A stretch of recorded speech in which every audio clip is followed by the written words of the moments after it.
Hi everyone, this is Bharti and welcome to my channel dream maths. कैसे हैं आप सब? I hope you are super fine and अच्छे से घर पे पढ़ रहे हैं कि नहीं पढ़ रहे। कल मैंने मैथ्स की बुक्स कौन सी आपके लिए परफेक्ट है, मतलब कौन सी बुक्स आपको मैथ्स के लिए पढ़ना है क्लास 10th के लिए, कल मैंने डिस्कस किया था। वो आपने देख ली वीडियो? नहीं देखी तो लिंक डिस्क्रिप्शन बॉक्स में आप जाके देख सकते हो। आपको मैथ्स की बुक के रिगार्डिंग जो भी कंफ्यूजन है, किस बुक को पढ़ना है, क्या सिर्फ एनसीईआरटी बहुत है या कोई और बुक भी पढ़नी है, ये सारी कंफ्यूजन इस वीडियो से आपकी क्लियर हो जाएगी, तो आप देख सकते हो। अब बात करते हैं अपने सिलेबस के बारे में। हमने 3.1 कर लिया अच्छे से। आज हम करने वाले हैं 3.2 बहुत सुपर डुपर इजी वे में, जैसे हमने 3.1 कंप्लीट की थी। ठीक है, so take out your notebook, फटाफट से नोटबुक ले आओ, एनसीईआरटी की बुक ले आओ जाके।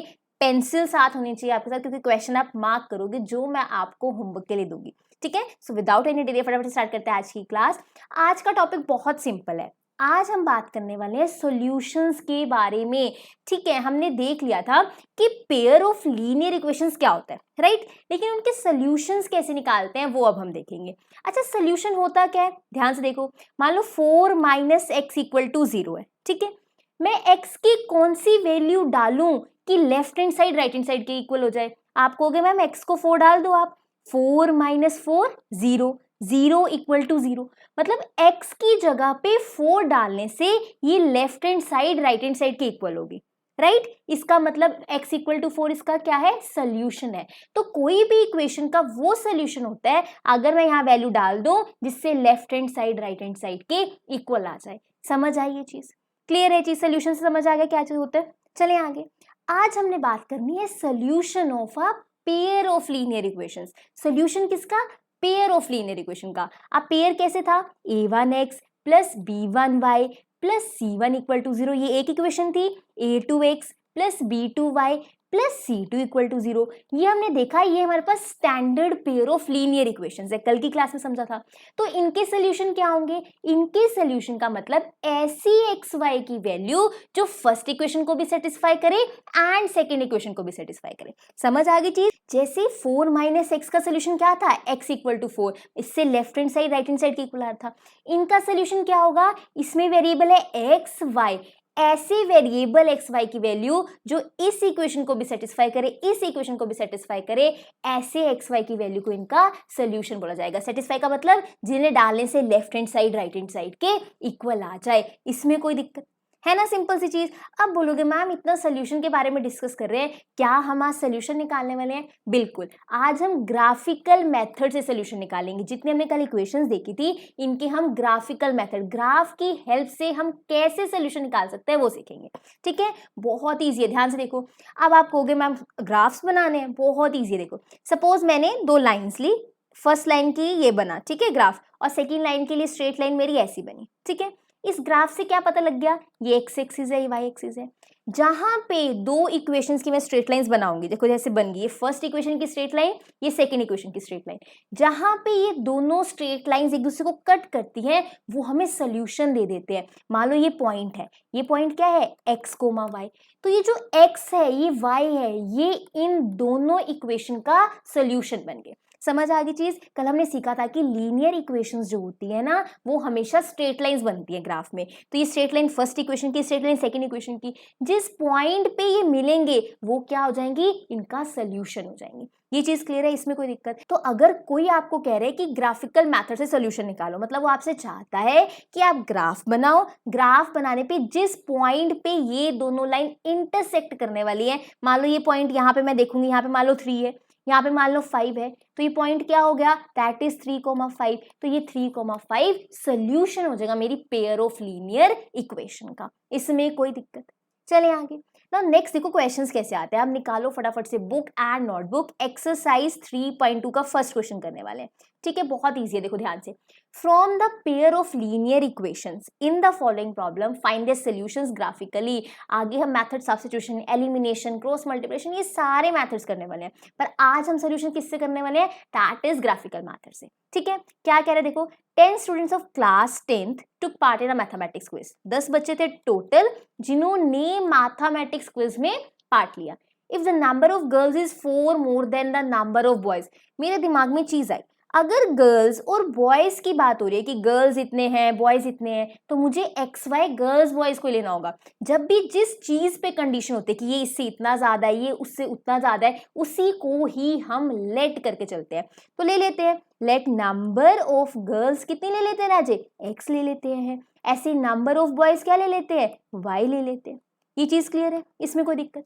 आगे देखो, if number of girls is 4 more than the number of boys, अगर नंबर ऑफ गर्ल्स मतलब x 4 मोर है, मतलब 4 प्लस किससे, नंबर ऑफ बॉयज से, that is x is equals to 4 plus y. इसमें कोई दिक्कत? बहुत सुपर डुपर इजी है, आराम से करते चलेंगे। ठीक है, तो यहां से x माइनस वाई क्या आएगा, 4 आ जाएगा। x माइनस वाई क्या आएगा, 4 आएगा। This is your first equation. चलिए आगे, आगे क्या लिखा है, find the number of boys and girls, मतलब मुझे x की वैल्यू चाहिए, y की वैल्यू चाहिए, who took part in the quiz. ये तो एक इक्वेशन बनी, हमें तो 2 इक्वेशन चाहिए होती हैं। जितने वेरिएबल्स चाहिए होते हैं, मुझे x की वैल्यू भी चाहिए, y की भी वैल्यू चाहिए, मुझे 2 वैल्यूज चाहिए ना। जितनी वैल्यूज चाहिए होती है ना, उतनी इक्वेशंस चाहिए होती है मुझे। ये तो एक इक्वेशन आई है। Where is the second equation, जल्दी से बता दो। टोटल स्टूडेंट्स कितने थे, 10 थे, मतलब number of girls plus number of boys is equals to 10। तो फर्स्ट इक्वेशन ये रही, x minus y equal to 4, and second equation is ये रही, that is x plus y is equals to 10। इसमें कोई दिक्कत है ना, सुपर डुपर इजी। बस आपको इक्वेशंस को पढ़ के समझ आनी चाहिए चीजें। तो एक मेरे पास बन गई x plus y equal to 10, and एक इक्वेशन है x minus y equal to 4। किसी को भी एक मान लो, किसी को भी सेकेंड दे लो। ठीक है, अब आपने क्या करना है, फटाफट से बॉक्सेस बनाने हैं। टेबल बनाए थे ना मैंने ऐसे ग्राफ के लिए, आप इनका क्या बनाओगे, ग्राफ बनाओगे ना प्रॉपर, जैसे मैंने आपको कल की क्लास में सिखाया था। जब आप ग्राफ बनाओगे, ग्राफ, सो ये है ग्राफ, बहुत सुपर डुपर इजी है, आप बहुत इजीली बना सकते हो। देखो इसमें क्या है, ये लाइंस कहाँ पे एक दूसरे को कट कर रही है, 7,3 पे। कहाँ कट कर रही है, 7,3 पे। मतलब x की वैल्यू क्या है, 7 है, y की वैल्यू क्या है, 3 है। यही आपके सोल्यूशन है। मतलब नंबर ऑफ गर्ल्स कितनी होने वाली है, that is 7। Number of boys कितने होने वाले हैं, 3। बस यही तो आंसर है। सुपर डुपर इजी है, यू कैन इजीली डू। समझ आई ये चीज, बहुत अच्छे से आप क्वेश्चंस कर सकते हो। सिंपल वही करना, आपके पास इक्वेशन क्या बनी थी, x प्लस वाई 10। आप इसके लिए टेबल बनाओगे। ठीक है, x को यहाँ पे क्या लोगे, 0, y की वैल्यू मिल जाएगी। y को क्या लोगे, 0, x की वैल्यू मिल जाएगी। सिमिलरली दूसरी इक्वेशन क्या है, x minus y equal to 4। इसके लिए टेबल बनाओगे। ठीक है, यहाँ पे एक्स वाई लिखोगे, यहाँ पे 0 लोगे, यहाँ पे 0 लोगे, वैल्यूज निकालोगे। मैं ग्राफ क्यों नहीं बनवा रही, क्योंकि कल की क्लास में ही मैंने करवाए हैं। समझ आई चीज? वीडियो को यहीं पे पॉज करके पहले ग्राफ बना के देखो, आपका इंटरसेक्शन पॉइंट 7,3 आ रहा है। जल्दी से, आई होप आपने अभी तक नोटबुक मेंटेन कर लिया है। मैं हर क्लास में बोलती हूँ, डेली आपको लेक्चर्स मिलते हैं, डेली आप क्लास देख सकते हो, तो फिर क्यों नहीं कॉपी मेंटेन कर रहे। एनसीईआरटी प्रीवियस ईयर क्वेश्चन हम बहुत अच्छे से कवर कर रहे हैं। ठीक है, मैं बीच बीच में आरडीए क्वेश्चन भी लाती हूँ जो इंपॉर्टेंट है। समझ आ गई ये चीज, ग्राफ बन जाएगा इसका। तो इंटरसेक्शन पॉइंट क्या ले लोगे, 7,3। चले आगे, आपका भी 7,3 आएगा। जरूरी नहीं है इनके जैसे इन्होंने 4,6, 5,5, आपने भी यही पॉइंट्स लिए। नहीं नहीं, आपको जैसे मैंने समझाया हुआ है, x को 0 लो y मिल जाएगा, y को 0 लो x मिल जाएगा। आपको नंबर ऑफ गर्ल्स 7 ही मिलेंगी एंड नंबर ऑफ बॉयज 3 ही मिलने वाले हैं। क्लियर है ये चीज? चले आगे।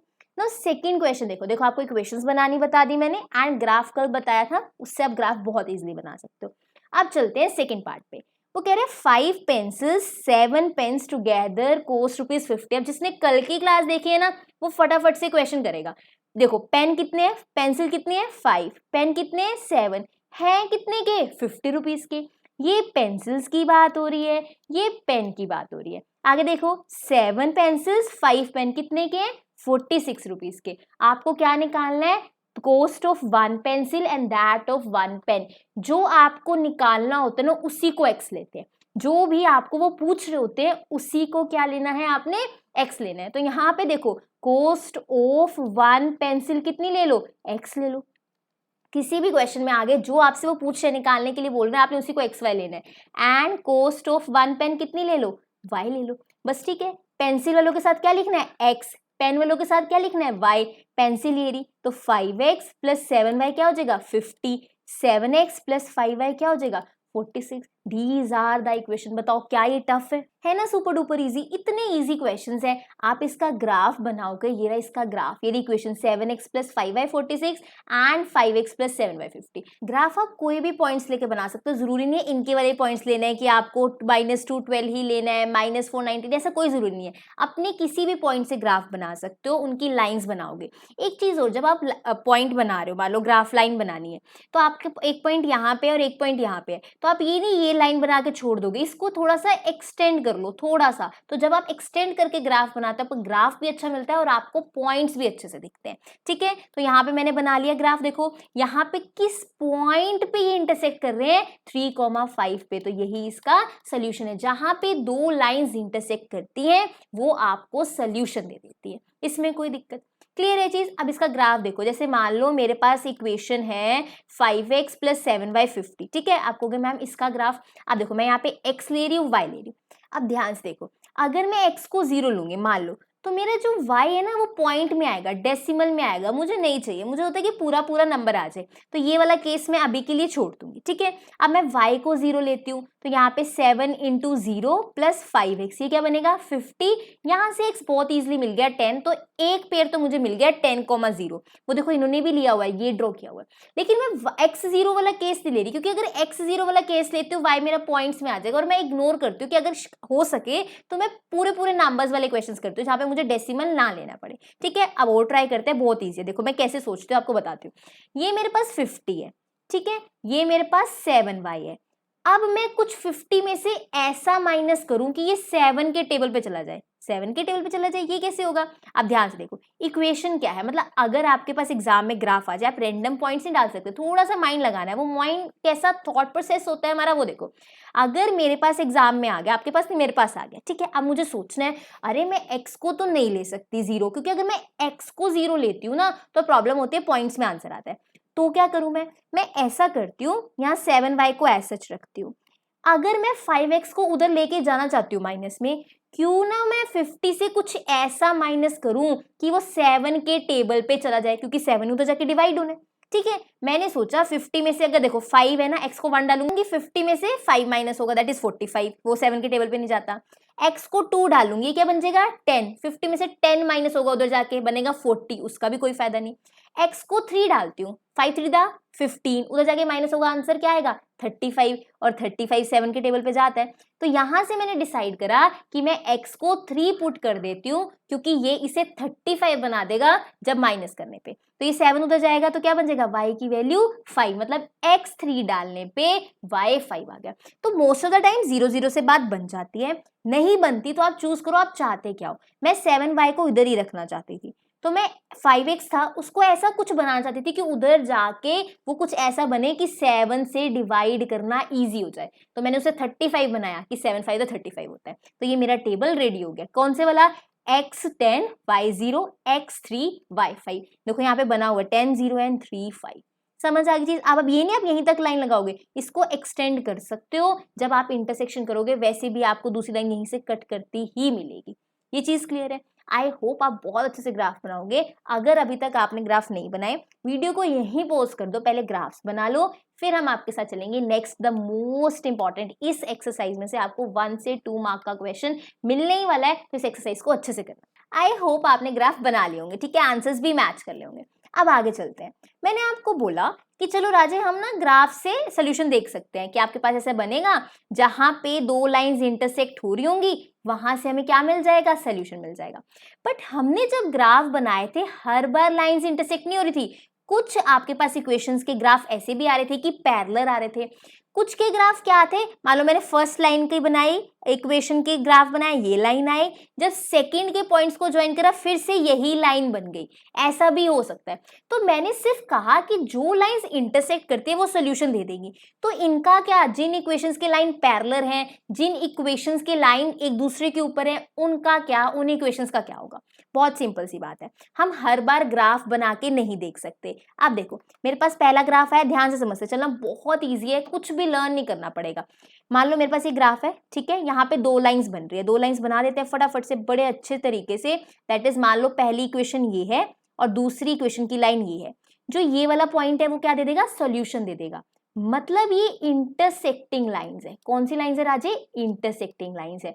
अगर इंटरसेक्टिंग लाइंस होती है मतलब एक पॉइंट पे एक दूसरे को कट कर रही है तो इसके यूनिक सोल्यूशन मिलता है। मतलब आपको एक ही सोल्यूशन मिलेगा, एक x की वैल्यू मिल जाएगी, एक y की वैल्यू मिल जाएगी, वो आपका सोल्यूशन होता है। ये चीज समझ आ गई? इंटरसेक्टिंग लाइन से एक सोल्यूशन मिलता है। दो लाइंस जितनी बार एक दूसरे को कट करती है उतने सोल्यूशन मिलते हैं। इंटरसेक्टिंग लाइन एक बार कट करती है तो एक सोल्यूशन मिलेगा। ठीक है, आगे चलते हैं सेकंड पे।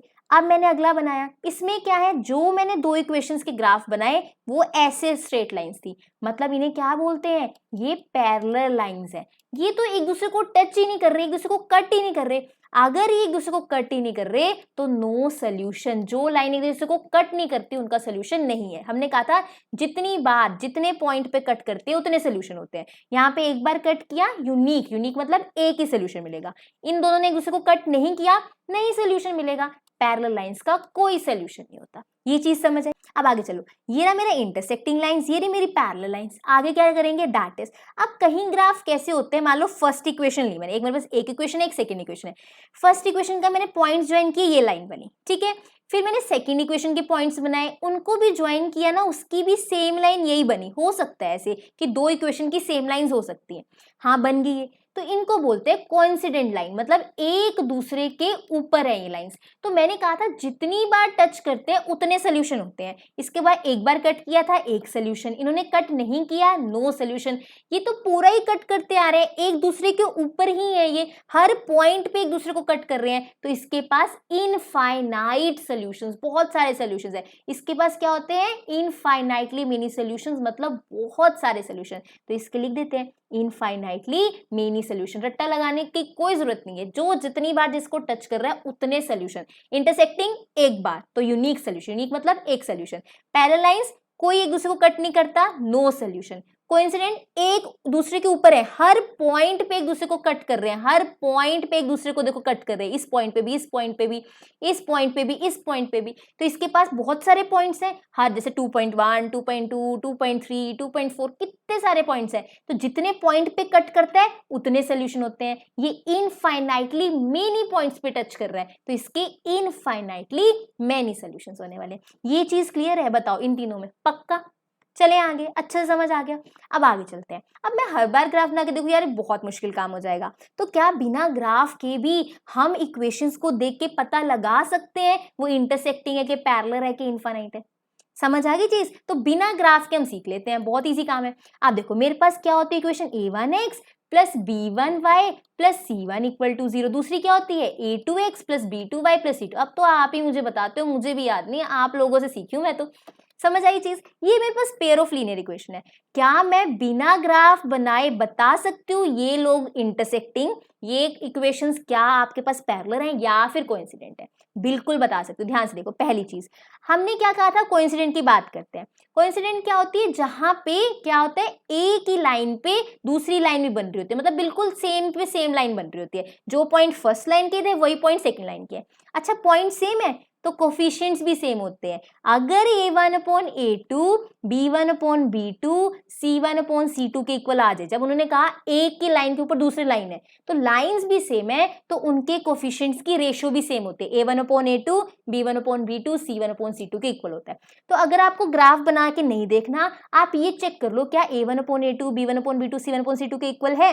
अगर ऐसे है तो वो कोइंसिडेंट लाइंस होंगी। ये बात समझ आई? इसमें कोई दिक्कत? क्लियर होगी चीज? ग्राफ बना के देखना ही नहीं। मुझे पता है कोइंसिडेंट में क्या होता है, एक लाइन के ऊपर दूसरी लाइन आती है। तो अगर उनके कोफिशिएंट्स की रेशो a1/a2, b1/b2, c1/c2 सारे इक्वल है तो वो कोइंसिडेंट लाइंस होंगी।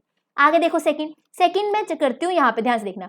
a1/a2 not equal to b1/b2, इसमें क्या है ध्यान से समझना।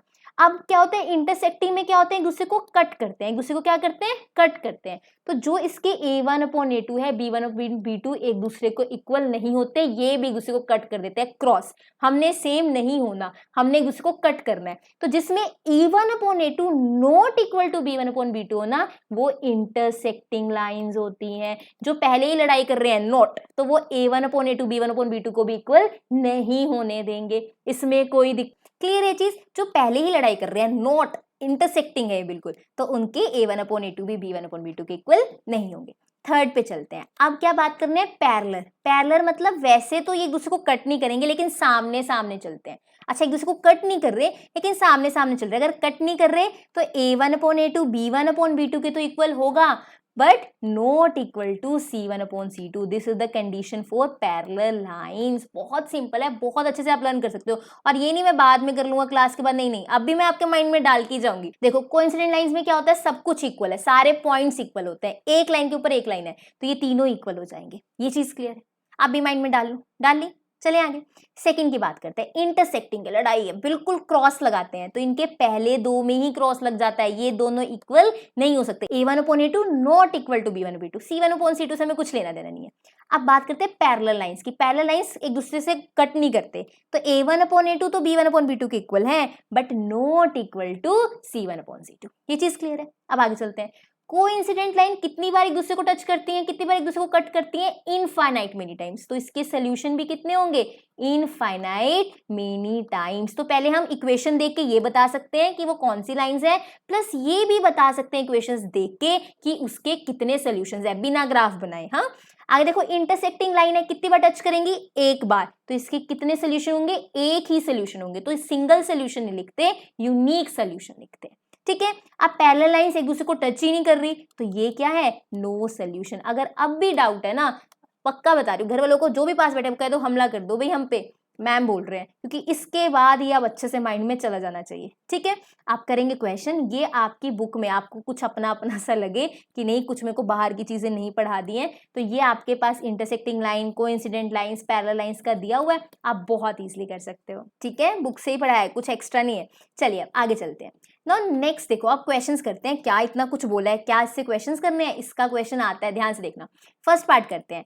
कंपेयर करना है आपने रेशियोज को और बताना है कि ये आपके पास इंटरसेक्टिंग है, पैरेलल है, कोइंसिडेंट है। बताओ, इतना बच्चों वाला काम। पहला करते हैं, 5x - 4y + 8 = 0, 7x + 6y - 9 = 0। ठीक है?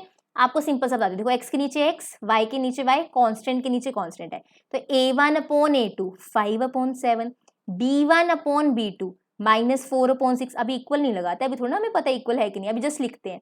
और c1/c2 क्या आएगा? 8/-9। अगर सिंपल मैं बोलूं तो a1/a2 ये आ गया, ठीक है, और b1/b2 ये, एंड c1/c2 ये आ गया। इसमें कोई दिक्कत? देखो 5/7 a1/a2 हो गया, y/y वाला b1/b2 हो गया, एंड कांस्टेंट अपॉन कांस्टेंट वाला c1/c2 हो गया। ये चीज क्लियर है? अब आगे देखो, a1/a2 5/7 कुछ कट होने वाला नहीं है, ये कट होगा 2 to the 4, 2 3 the 6, मतलब -2/3, और ये भी कट नहीं हो रहा 8/-9। ठीक है? अब ध्यान से देखो, या तो ये सारे इक्वल होते तो कोइंसिडेंट होता, ये सारे इक्वल नहीं है तो ये कोइंसिडेंट नहीं है। तो अगर इक्वल नहीं है तो ये कोइंसिडेंट पे क्या लगा दो? क्रॉस लगा दो। ये चीज समझ आ गई? अब दूसरे पे आते हैं। अगर पहले दो इक्वल होते तो वो पैरेलल होती, अगर पहले दो इक्वल होते तो वो पैरेलल होती, तो ये पैरेलल भी नहीं है, तो बचा कौन सा? पहले दो इक्वल नहीं है, दैट इज इंटरसेक्टिंग। ये बात समझ आ गई? बहुत सिंपल है। अगर तीनों इक्वल हो तो कोइंसिडेंट, पहले दो इक्वल हो तो पैरेलल, ना तो तीनों इक्वल है ना पहले दो इक्वल है, तो कौन सा? ये इंटरसेक्टिंग है। ये चीज समझ आई अच्छे से? पक्का? सेकेंड पार्ट देखो, 9x + 3y + 12 = 0, and 18x + 6y + 24 = 0। ठीक है? यहाँ पे a1/a2 9/18, b1/b2 3/6, c1/c2 12/24। आपने प्रॉपर लिखना है, a1/a2 = 9/18, मैंने डायरेक्ट लिख दिया। ठीक है? अभी बनेगा 1/2, पहले कट कर लेना है, ये क्या बनेगा? 1/2।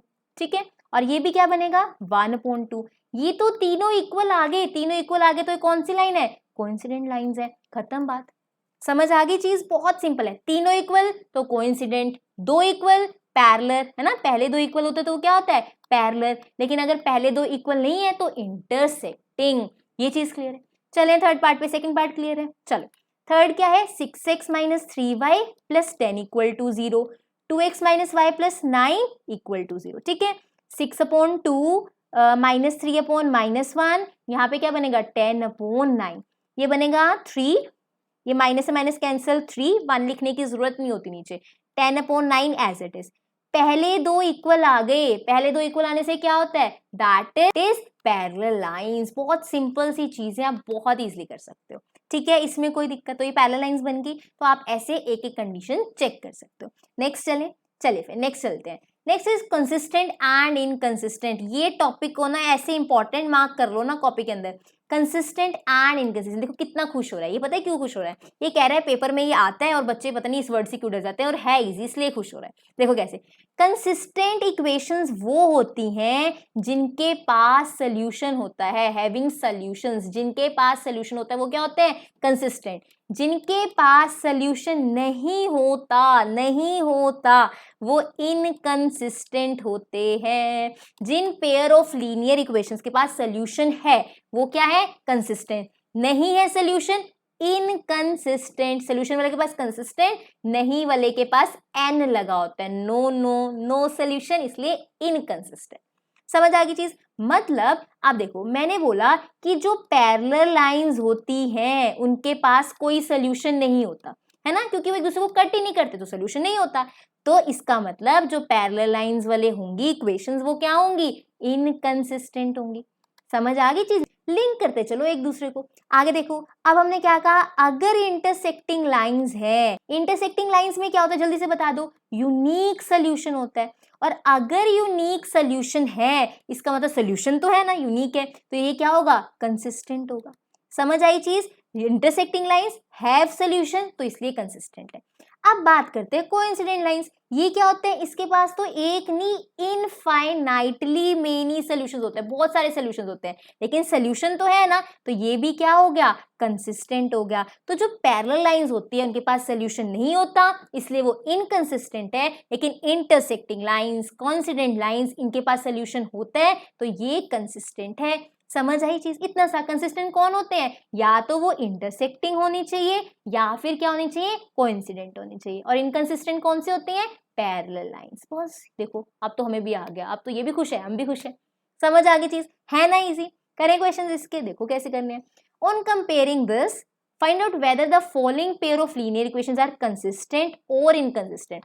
देखो अब हमें चेक तो पैरेलल ही चेक करना है कि कोइंसिडेंट है, इंटरसेक्टिंग है, लेकिन उसने क्वेश्चन चेंज कर दिया, कंसिस्टेंट के इनकंसिस्टेंट। पहले हम चेक करेंगे पैरेलल है, इंटरसेक्टिंग है, क्या है, फिर उससे ही तो हम बताते हैं कि वो कंसिस्टेंट है कि नहीं। देखो कैसे, पहला करते हैं 3x + 2y5, ये वाला फर्स्ट वाला करें।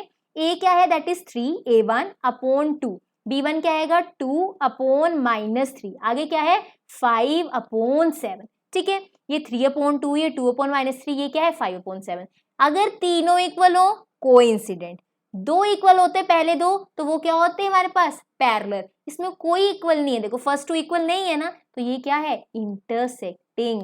ठीक है, अब इंटरसेक्टिंग है, अगर इंटरसेक्टिंग है तो सोल्यूशन होगा, और अगर सोल्यूशन है तो पहले वाला क्या होगा, कंसिस्टेंट होगा। बताओ क्या टफ है ये, बस लिंक करते चल रहे। समझ आ रही है, बहुत इजी है। नेक्स्ट देखो सेकंड पार्ट पे, ये क्या है, देखो 2/4 करती हूँ, -3/-6 करती हूँ, 8/9 करती हूँ। ठीक है, अब यहाँ पे क्या बनेगा, 1/2 बन जाएगा, इसका लिख देते हैं यहाँ पे। इसका भी क्या बन जाएगा, यहाँ पे देखो 1/2 बन जाएगा। लास्ट वाला 8/9 एज इट इज। इसमें a1/a2 b1/b2 के इक्वल है, पर c1/c2 के इक्वल नहीं है। पहले दो इक्वल तो कौन सी लाइंस होती हैं, जल्दी से बता दो, दैट इज पैरेलल लाइंस। पहले दो इक्वल हमेशा पैरेलल लाइंस में होता है। अब पैरेलल लाइंस तो है, पैरेलल लाइंस में क्या होता है, क्या सोल्यूशन होता है, नहीं होता, तो ये नो सोल्यूशन का मतलब इनकंसिस्टेंट। सेकंड पार्ट क्या है, इनकंसिस्टेंट। क्या ये बच्चों वाला गेम नहीं है ना, बच्चों वाला गेम। बस इतना सा काम। तो बाकी parts third, fourth and fifth आपके लिए होमवर्क है। ठीक है, एक चीज और आपको डाउट हो सकता है कि मैम ये जो 8 है वो इधर ला के कर सकते हैं, जैसे 4x - 6y -9 = 0। चाहे 8 लेफ्ट हैंड साइड हो चाहे राइट हैंड साइड हो, ये ध्यान रखना, दोनों इक्वेशन में या तो दोनों में ही लेफ्ट हैंड साइड होना चाहिए या दोनों में ही राइट हैंड साइड। फिर फर्क नहीं पड़ता कि आप कौन सा लेते हो, आप इस इक्वेशन को भी कंपेयर कर लो तो भी एक ही बात रहेगी। वो कैसे, यहाँ पे c1/c2 क्या था, 8/9। अगर मैं इसको इधर ले आती हूँ तो ये क्या बनेगा, -8/-9, माइनस से माइनस कैंसिल, फिर भी देखो 8/9 नहीं आ रहा है ना, तो या तो दोनों ही 8/9 राइट हैंड साइड होने चाहिए या दोनों ही 8/9 लेफ्ट हैंड साइड होने चाहिए, पर आप ले कोई भी सकते हो, ठीक है। ये नहीं कि आपको पहले 8/9 इधर लाना पड़ेगा, अगर दोनों राइट हैंड साइड है तो भी आप क्वेश्चन कर सकते हो। चले आगे, कंसिस्टेंट इनकंसिस्टेंट खत्म। 2 मिनट लो फटाफट से, इसका थर्ड फोर्थ फिफ्थ पार्ट करो और आंसर्स मैच करो जल्दी से, फटाफट से बुक से आंसर मैच कर लो। थर्ड फोर्थ फिफ्थ ठीक हो गया, जल्दी से। फिर आगे करेंगे फोर्थ क्वेश्चन, ये भी सुपर डुपर इजी होने वाला है, जल्दी से कर लो। हाँ जी, फोर्थ क्वेश्चन क्या कह रहे हैं, which of the following pair of linear equation consistent and inconsistent, if consistent obtain the solution graphically. वो कहते हैं पहले चेक कर लो इसका सोल्यूशन एग्जिस्ट करता भी है कि नहीं करता, मतलब कंसिस्टेंट है भी कि नहीं। जो इक्वेशंस आपके पास कंसिस्टेंट है उनके सोल्यूशंस निकालो ग्राफिकली। कैसे निकालने, ग्राफिकली, ठीक है। मैं इसका फर्स्ट पार्ट करवा रही हूँ, second third fourth will be your homework. तो यहाँ पे देखो क्या है, x plus y equal to 5। मैंने क्या कहा था, अपने साथ पेन एंड पेंसिल लेके बैठो, पेंसिल से मार्क करते जाओ homework. x plus y equal to 5 है, और क्या है 2x plus 2y equal to 10 है, ठीक है। अब यहाँ पे ध्यान से देखो, 1/2 आएगा, 1/2 आएगा, 5/10, ये भी क्या बन जाएगा मेरे पास, 1/2 बन जाएगा, राइट। अब देखो a1/a2 equal to b1/b2 equal to c1/c2, सारे इक्वल हैं, दैट इज कोइंसिडेंट लाइंस। और कोइंसिडेंट लाइंस का मुझे ये बता दो, क्या इनके पास सोल्यूशन होता है, जल्दी से बताओ। बिल्कुल होता है, हाँ बिल्कुल सही कहा आपने, इनके पास सोल्यूशन होता है। सोल्यूशन होता है तो फर्स्ट पेयर क्या है, दैट इज कंसिस्टेंट, इसमें कोई दिक्कत, पक्का क्लियर है अच्छे से। तो आप बहुत इजीली कर सकते हो। अब इसका ग्राफ देखते हैं। अच्छा, अब ग्राफ ये रहा इसका। अब आप कहोगे मैम इक्वेशंस तो 2 थी, अगर इक्वेशंस 2 थी तो लाइन भी 2 होनी चाहिए। अरे ये क्या थे, ये कोइंसिडेंट लाइंस थी। जब आप इसका ग्राफ बनाओगे ना, जैसे मान लो पहले आपने एक लाइन बनाई, ठीक है, ऐसे आप फिर दूसरी लाइन बनाओगे, तो आप देखोगे पॉइंट्स जो है ना एक ही लाइन में आ रहे होंगे। मान लो पहले 2 पॉइंट सपोज करो ये फर्स्ट इक्वेशन के, सेकेंड इक्वेशन के मान लो ये 2 पॉइंट्स हो गए मान लो, तो आप जब ज्वाइन करते हो ये एक ही लाइन बन जाती है। इनको क्या बोला जाता है, कोइंसिडेंट लाइंस बोला जाता है, इसमें कोई दिक्कत। कोइंसिडेंट लाइंस के कितने सोल्यूशन होते हैं, इनफाइनाइटली मेनी सोल्यूशन होते हैं। इसके कितने सोल्यूशन है, इनफाइनाइटली मेनी सोल्यूशन। चले आगे, क्लियर है ये चीज। Second part, third part, fourth part, ये आपके लिए होमवर्क है, मार्क कर लो पेंसिल से, ठीक है। कल की क्लास से पहले होमवर्क कंप्लीट होना चाहिए। नेक्स्ट चलते हैं। Next is fifth question, super duper easy question. अब मैं आपको एक काम की बात बता रही हूँ, बहुत ध्यान से सुनना, ठीक है। वो काम की बात क्या, देखो, half the perimeter of a rectangular garden, half the perimeter of the rectangular garden. उसके बाद एक ब्रेक लगी, कोमा, जिसको तो हम कभी ध्यान ही नहीं देते। इस कोमा लगाने का मतलब है बात को यहीं रोक दो अभी। तो half the perimeter of rectangle, ठीक है। अब बात ना उन्होंने रोक दी, यहीं पे बात यहीं पे खत्म नहीं, रोक दी।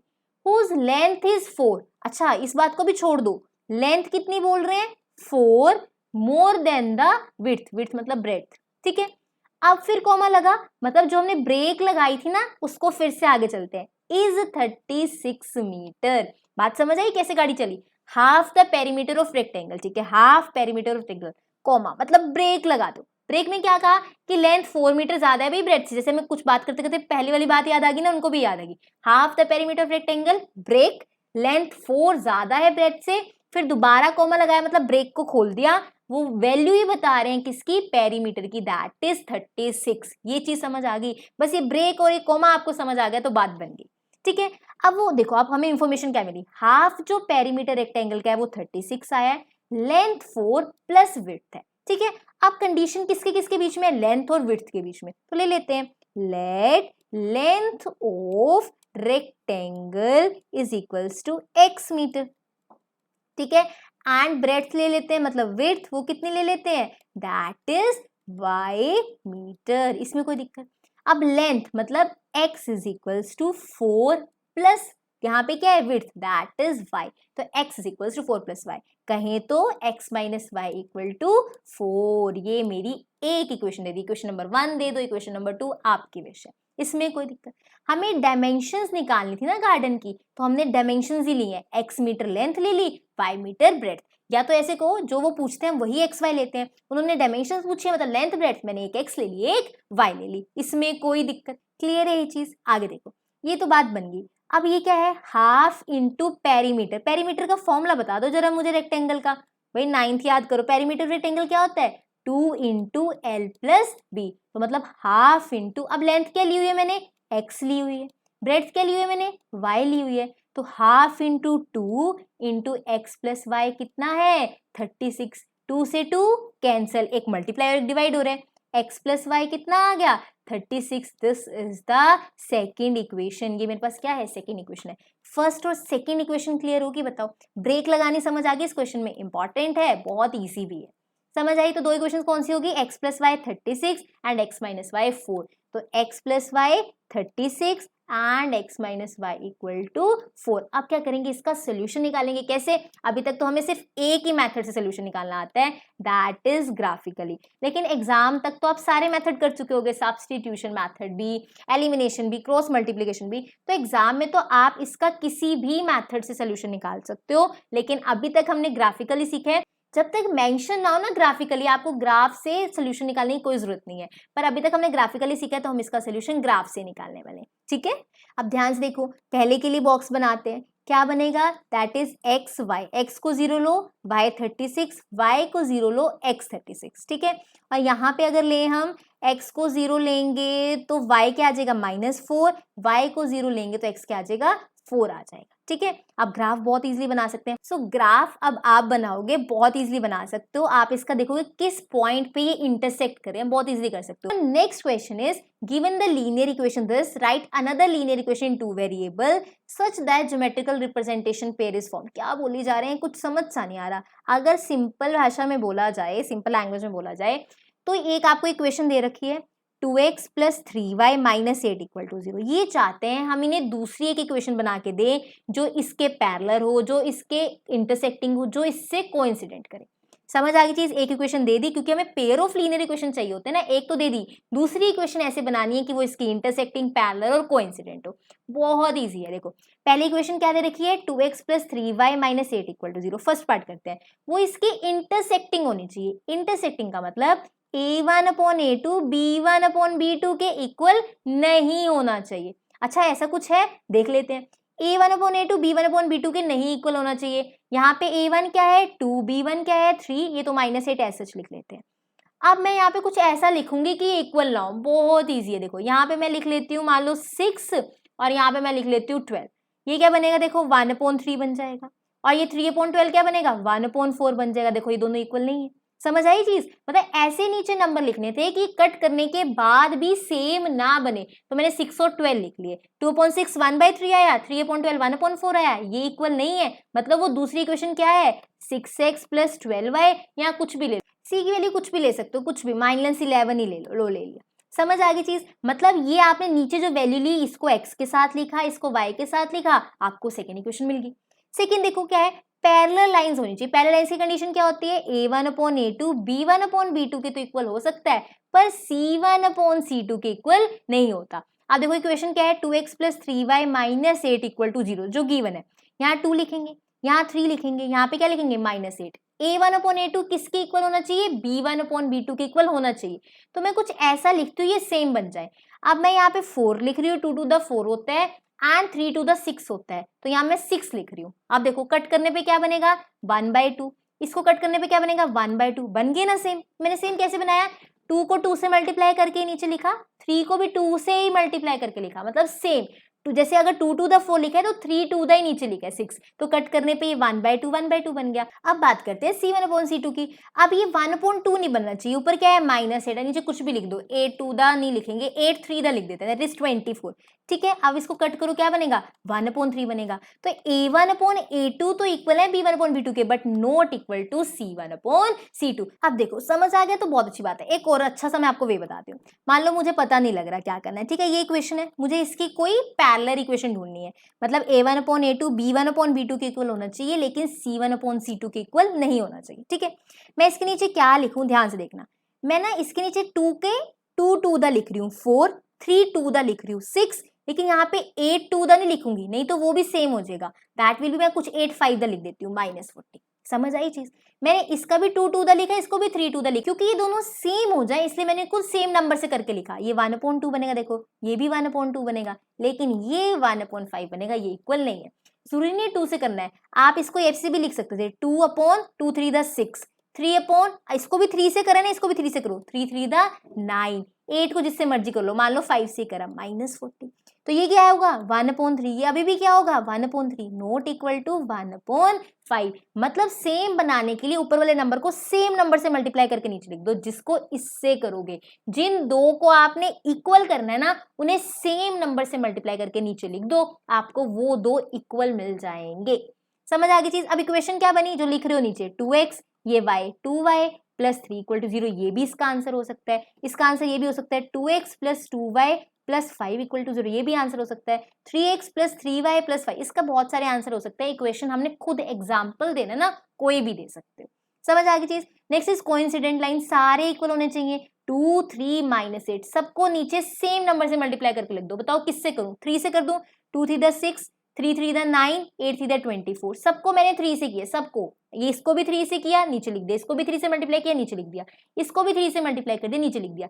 क्योंकि तीनों इक्वल चाहिए ना, तो सबको तीनों को एक सेम नंबर से मल्टीप्लाई करके नीचे लिखा है। तो ये भी 1/3 बनेगा, ये भी 1/3 बनेगा, ये भी 1/3 बनेगा। ये तीनों सेम हो गए, तो दूसरी लाइन क्या बनेगी, 6x plus 9y minus 24 equal to 0। जिन 2 या 3 को आपने सेम दिखाना है, उन 2 या 3 को सेम नंबर से ऊपर मल्टीप्लाई करके नीचे लिख दो, काम हो जाएगा। नीचे वाले को x, पहले वाले को, दूसरे वाले को y, constant as it is लिख दो, आपको आपका सोल्यूशन मिल जाएगा, एग्जाम्पल वाली इक्वेशन मिल जाएगी। क्लियर है चीज, सुपर डुपर इजी है। ठीक है, चलिए last question of the exercise, draw the graphs of the equation. अच्छा, ग्राफ बनाने x minus y plus 1 equal to 0, 3x plus 2y minus 12 equal to 0. Determine the coordinates of the vertices of the triangle formed by these lines and the x-axis. बहुत simple सी चीज है, आप graph बनाओगे ऐसे, ठीक है। यहाँ पे x को 0 लो, x को 0 लोगे y 1 आएगा, y को 0 लोगे x माइनस वाई आएगा फर्स्ट इक्वेशन के अंदर। फिर इसका टेबल बनाओगे राजे, इसमें आप x को 0 ले लो तो y 6 आएगा, y को 0 लोगे तो x 4 आएगा। ये आपका टेबल बनेगा बहुत इजीली। आप बहुत इजीली ना इसका ग्राफ बनाओगे, मैंने बनाया, बहुत इजीली बनता है। आपका ऐसा ग्राफ बनेगा। कैसा बनेगा, ऐसा ग्राफ। फिर आप देखोगे ये क्या बन रहा है, ट्रायंगल बन रहा है। तो उसने यही कहा है कि इनको ड्रॉ करने से जो ट्रायंगल बन रहा है, आप उनके कोऑर्डिनेट्स बताओ। मतलब मुझे ये पॉइंट बताना है, मुझे ये पॉइंट बताना है और ये पॉइंट बताना है। इसमें कोई दिक्कत है तो बताओ, है ना इजी। यहाँ तक तो कोई दिक्कत नहीं है। आप लोगों का ऐसा ग्राफ बनेगा, बहुत इजीली बनेगा, एफर्टलेस। मतलब ऐसे नहीं कि आपको ढूंढना पड़ रहा है ट्रायंगल, बहुत इजीली मिलेगा। ठीक है, कुछ पोर्शन यहाँ पे भी जाएगा नेगेटिव वाली साइड भी, कोई दिक्कत नहीं। अच्छा, ये वाला पॉइंट तो बहुत इजीली हम बता सकते हैं, कैसे, दैट इज 4,0, है ना। ये वाला पॉइंट बहुत इजीली बता सकते हैं, दैट इज -1,0। एंड ये वाला पॉइंट आप ग्राफ पे देखोगे बिल्कुल ऐसा, चाहे आप नोटबुक में भी बना रहे हो ना, x पे आपको 2 ही मिल रहा होगा और y पे 3 ही, जहां पे ये दोनों लाइंस इंटरसेक्ट कर रही होंगी। तो ये पॉइंट क्या है, 2,3। ये तीनों पॉइंट आपको इजीली दिख जाते हैं, मुझे नोटबुक में भी दिख गए थे। ठीक है, this is the last question of exercise 3.2। अब पहले आप लोगों का होमवर्क डिस्कस कर लेते हैं। ठीक है, होमवर्क में जितने भी एग्जाम्पल्स हैं इसके, वो आपने करने हैं। ठीक है, जितने भी एग्जाम्पल्स हैं अच्छे से करने हैं, बहुत अच्छे से। दूसरी चीज, आपको टेस्ट लिंक मिल जाएगा इस वीडियो के डिस्क्रिप्शन बॉक्स में भी, तो वो आपको टेस्ट अटेम्प्ट करना है। थर्ड चीज, 10 जून को आप लोगों का टेस्ट है किसका, चैप्टर 1 कंप्लीट का, ऑन टेलीग्राम चैनल जो आप ज्वाइन करोगे, लिंक वो भी डिस्क्रिप्शन बॉक्स में। उस टेस्ट में क्या होगा, जितने भी क्वेश्चंस होंगे आप उन्हें अटेम्प्ट करोगे, साथ ही अपना स्कोर देख पाओगे। वो सारे क्वेश्चंस के सॉल्यूशंस मैं एक क्लास में डिस्कस करूंगी, जिसको जो प्रॉब्लम हो वो वहां से मैच कर सकता है। समझ आ गई चीज। 10 जून को चैप्टर नंबर 1 का टेस्ट, ध्यान रखना।